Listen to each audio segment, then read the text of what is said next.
events of 9/11 have left many New Yorkers with the need to heal and remember. This morning we speak to a man who has turned the ashes of Ground Zero into art. Neil Bernstein is a New York architect and artist considered a major artistic voice for Holocaust events. He built a huge exhibition at Ground Zero where people could go to remember that day, walking through a tunnel vortex at Ground Zero. Now, many of the works on display there on the anniversary last year in South Africa, part of a traveling exhibition called Ground Zero Memorial Works, as part of the 5-continent Global Love Against Destruction exhibition.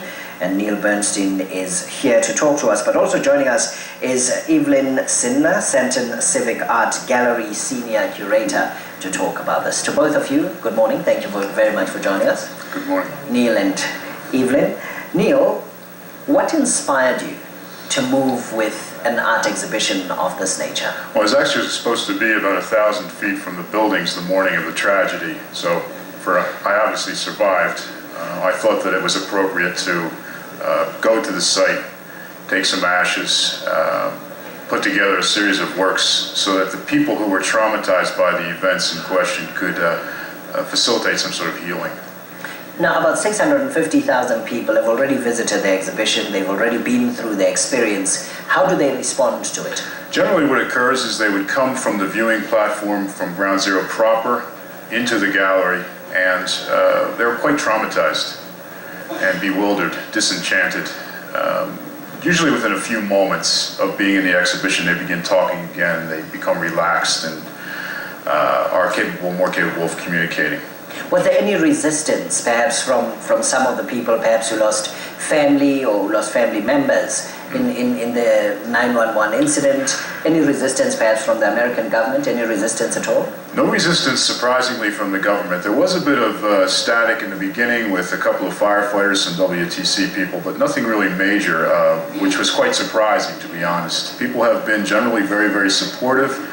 I think in large because there was a lapse of ritual to honor and sort of confirm the event and the people who passed as a result.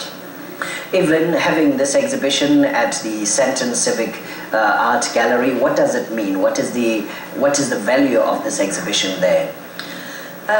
As a South African, it's a form of us pledging that we are anti the war. Secondly, it is a reminder and a precaution to those who are involved in the setting of the bombs, because what happened is when the team approached me for the space for the gallery, it was at that time where there was that bombing in Soweto, and it was a passionate exercise, and I saw it intertwining with what we were going through, so it is a worldwide step. Is it unprecedented, Neil, using ashes in an exhibition of the nature that you have put together to communicate the message that you seek to put forth? Well, again, I would like to say that there was a lack of ritual. Quite literally, the dead were unburied. And in that sense, I see it as an opportunity to bring them forward, bring their spirits forward, and share their spirits with the world. Now, sharing these spirits, Evelyn, through the Senton Civic Gallery, what has been the response of people? The exhibition has been well received. It had quite a turnout last night. It opened officially last night. It will be running from the 6th to the 7th of April. We're keeping it that long so that we give as many people an opportunity to come and view.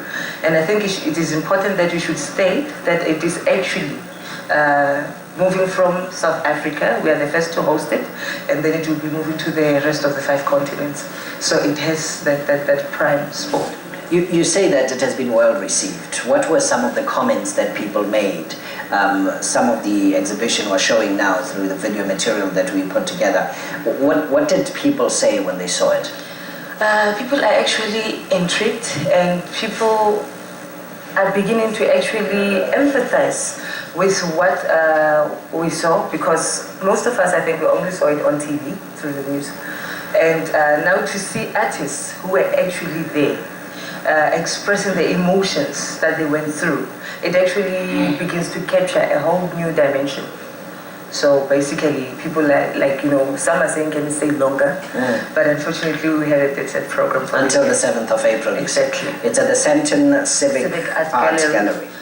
Yes, in the Metro building, just opposite the library and the People's Center. Okay. Thank you very much, Evelyn Senda and Neil Bernstein. Thank you very much for joining us this morning, talking about this exhibition using the ashes of Ground Zero and turning these into art. We're going to take a